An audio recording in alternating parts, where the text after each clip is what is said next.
You guys know I don't like to shy away from controversial topics, so I figured what better way to start 2025 than a quick Q&A about semaglutide. And if you're watching this and you have absolutely no idea what I'm talking about, I need you to pull your head out from the sand. Semaglutide's, in a nutshell, for those of you who don't know, has actually turned out to be a wildly effective weight loss drug, even though that's not what its original intention was for. But I digress. Now, if you've paid attention to anything in the news and all over the intertubes, um, it's rapidly gained in popularity, and rightfully so, whether you agree with it or you don't. But it's not just with women that is gaining popularity, it's also starting to gain popularity with the male population.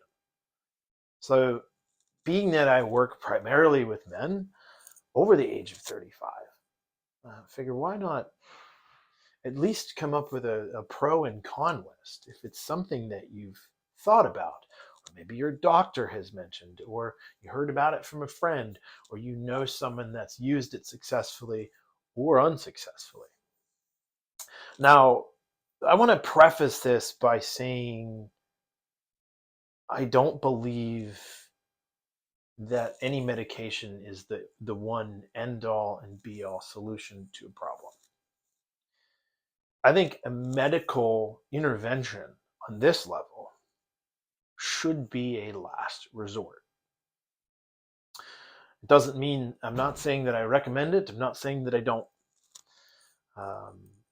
What I'm trying to do is just put some idea in front of you that you can then do appropriate research. Now, if you're morbidly obese, if you have type 2 diabetes, if you've struggled to lose weight for years, maybe your entire life, can semaglutide help you lose weight rapidly? Absolutely.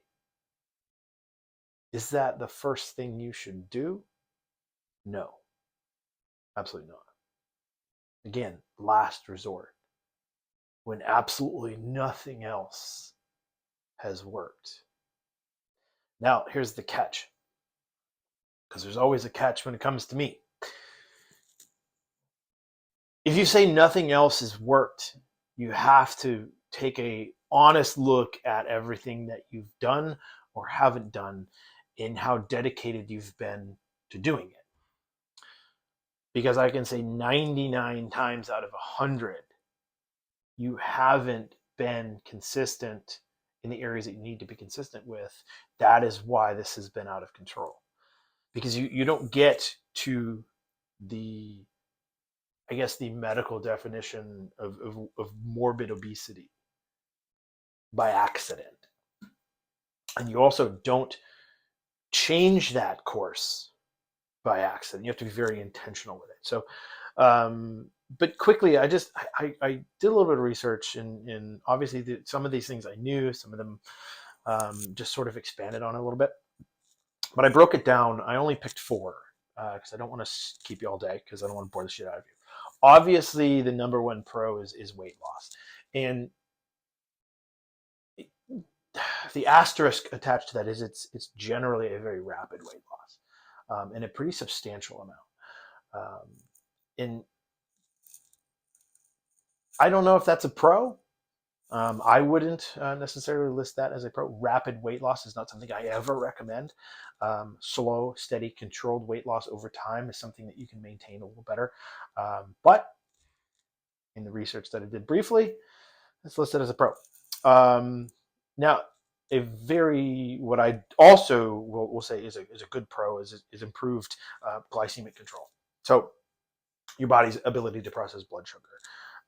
That will improve. Again, if you are a type 2 diabetic, this is something that's extraordinarily important. Even if you are not a diabetic and you're just getting older, your body's ability to process blood sugar or to process glycogen and manage glycemic control, it's going to decrease its effectiveness over time. If you live long enough, that's just going to happen. Um, so the added benefit of being able to manage that better, I would say, is a pretty good pro. Whether you are morbidly obese or whether you're diabetic or whether you're just a normal everyday human, your body's ability to manage that in any capacity is a good thing. Obviously, cardiovascular benefits and reduced risk of obesity related conditions. So, if you're extraordinarily overweight, obese, if you've struggled with your weight your entire life, your body is simply working harder to keep you moving. So if you are losing 15% of your body weight, 20% of your body weight, obviously you're reducing your body's the amount of strain on your body. So, cardiovascular benefits. Do I really need to go down that list? The same thing with obesity related conditions. Um, I'll save you the boredom of that. If you are experiencing, if you're extraordinarily overweight, if you're obese, if you've struggled with your weight your entire life, you already know its toll on your body. You can feel it. I don't need to point it out to you. Now, some cons that I found, and I've heard this from people that I know that have used semaglutide. So the number one side effect is nausea. Almost everyone that I've talked to that has used it or is currently using it has experienced or is experiencing nausea on a pretty regular basis. But also constipation is another one. So it's on both ends of it. So it's nausea, no pun intended. Nausea, some vomiting, diarrhea, but also constipation. So any range of those digestive symptoms are seen. So that's something to consider. If you're fine being nauseous or constipated, that's not a problem to you. Again, it's not everybody, but in my experience in talking to people who have used semaglutide, that is the number one thing that I've heard in almost every case. Not everyone, but nearly. Now, it's a long-term commitment. If you're going to use semaglutide and you want to use it effectively, it is a long-term commitment. You're going to be doing it for several months. I believe the initial prescribed amount of time is 3 months. It may be longer. Don't quote me on that. But 3 months is a pretty substantial amount of time to commit to taking medication that isn't a life-saving medication that you need to take every day. Like if you anyway.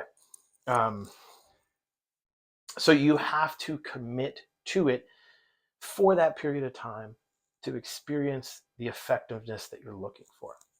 Now, with that being said, if you shorten that period of time, if you take it for a less amount of time than that commitment, the results that you will see will not be as substantial.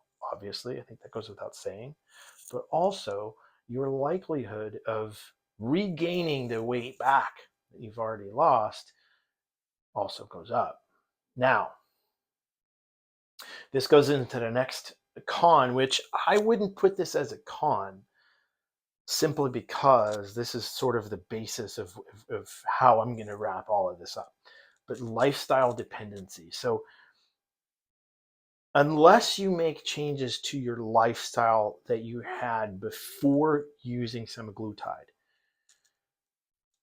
once you're done with that course of your medication, right? So it's 3 months or 6 months, however long you take that medication, once you are done, if you haven't changed your habits that led you to the point where you felt you needed to take semaglutide in the first place, you will go back there. You will return to that weight. Your habits will dictate whether you succeed or whether you fail in this. And I'll talk about a little bit more of that in a minute. But the last one And this really is why I'm putting this out there for guys. Is there's a certain stigma around it, being something there's women, only women take, and men don't do it. But increasingly, um, men are starting to use this as a tool. So I think the stigma is starting to change a little bit, but there's also the potential for misuse. And again, the longer you stay on this, the more weight you will lose. So if you have a certain aesthetic that you're chasing, a certain extraordinarily low amount of body fat that you're chasing, you can get there. The problem is once you get there, the methods that you use to get there, you have to continue doing. And if the only method that you added, the only thing that you changed was adding in this medication, the likelihood that you're going to then take that medication out of the picture becomes less and less. So how I want to wrap this up is regardless of whether or not you're going to choose to use semaglutide, it can be a very valuable tool if you have struggled your entire life with weight loss, if you're obese or you're close to it, if you've got a lot of health issues, type 2 diabetes, um, in health issues related to just being extraordinarily overweight. Having help is important. I think it's a great thing. It's why you hire a coach, right? But if you don't understand how you got to where you are, if you haven't unpacked what has caused you to be in the position that you're in, adding in something like semaglutide it's not going to fix the problem long term. Will it show you some short term improvements? Absolutely. It's almost guaranteed. Now, unless you set out to utilize semaglutide in conjunction with changing the behaviors, the habits, the routines, the lifestyle that has led you to where you are when you begin taking semaglutide. It's a combination of the two things. So unless you evaluate your lifestyle and make the necessary changes so that when you stop taking semaglutide, your lifestyle will be able to help you maintain the progress that you've made and continue that progress, albeit at a slower rate because it's not medically induced. That is your best chance for success. Now, I always recommend doing this in this specific order. Attack your lifestyle first. Make the changes there first. Improve your nutrition first. Get back in the gym. Make sure you have a solid routine there first. Hire a coach if you don't know what you're doing. And if you've attacked that vigorously for a good amount of time, at least 6 months, if not a year or more, and you haven't seen an improvement in your physique and your health, your blood work, how you feel in general, and you've made an honest attempt and you've really been consistent with your nutrition and training and how you're approaching all of this. And it's not going to be a huge weight loss. Now, if you've never trained before and you start moving, you may see a huge weight loss at the beginning, regardless of taking medication. But you're looking is for somewhere between a pound and a half change. Is acceptable in a week's period of time. I would not ever recommend pushing for more than a 1 pound weight loss per week, because my approach is that I want you to build muscle along the way. I don't want you to just lose weight. I'm not here to build skinny humans. Getting skinny is easy. You just don't eat a lot and move a ton. But if you're trying to put muscle on, which most of you are, right? That's why I talk about, you want to take your shirt off at the pool or the beach. Well, it's January. It's not going to be beach weather for a little while, so we have time. You got about 6 months. So until you can sort of test your results a little bit. So what I'm trying to say is a slow, steady weight loss over time is something that you can maintain, that you don't need a medication to help you with. And that comes from your lifestyle first and foremost. Now, the catch here is if you have been consistent with those lifestyle changes that you needed to make. And by consistent, I mean you execute it all the time. You don't go on a 4 or 5 day bender and, eat a jar of Nutella and a bunch of donuts all the time and things like that. Like if you eat extraordinarily well most of the time, I would say 85-90% of the time, you don't overeat, you don't binge, you don't overdo it on the alcohol. Like having a drink now and then is fine. Eating out in restaurants now and then is fine. But when it becomes something that you do on a regular basis and you're eating lots of processed food and crap, that is not consistent. So I want to make sure you understand where I'm coming from with that when I talk about consistency with changing your lifestyle. I lost my train of thought briefly, but if after 6 months at least you've been consistent with your training and your nutrition and those lifestyle changes, if you haven't seen a weight loss or a change in your physique or change in your health, at that point, I would say, you know what? Go get your hormones checked. I would actually say, as you start the process, before you even get started, go get your hormones checked to find out what your baseline is. But if after 6 months nothing has changed, get your blood work done again and see if there's something that's missing. Seeing if something is wrong hormonally that can be fixed, to me, is a much more viable option, or should be a much more viable option than just throwing in a medication like semaglutide. That doesn't mean it doesn't work. If you take semaglutide, it will work. But if you don't attack the reasons why you even needed or felt you needed to seek that out in the first place, as soon as you stop taking it, you're going to be back to square one. It might take you a little while, but you're going to put that weight back on. So that being said, I hope that helps a little bit. I'm not downplaying the effectiveness of this drug. I'm not saying that you shouldn't take it ever. I'm also not saying that you should take it. I'm not recommending it one way or another. Just do some research about it. Talk to your doctor if that's what you're really looking at doing. But also weigh the decision heavily and be honest with yourself about where you are. If your lifestyle will not support you maintaining the weight loss when your round is done, when you have finished taking semaglutide, because you can't take it forever. You have to stop at some point. If your lifestyle has not changed in a way that's going to support that weight loss, that's where you need to start. You can do both simultaneously, absolutely.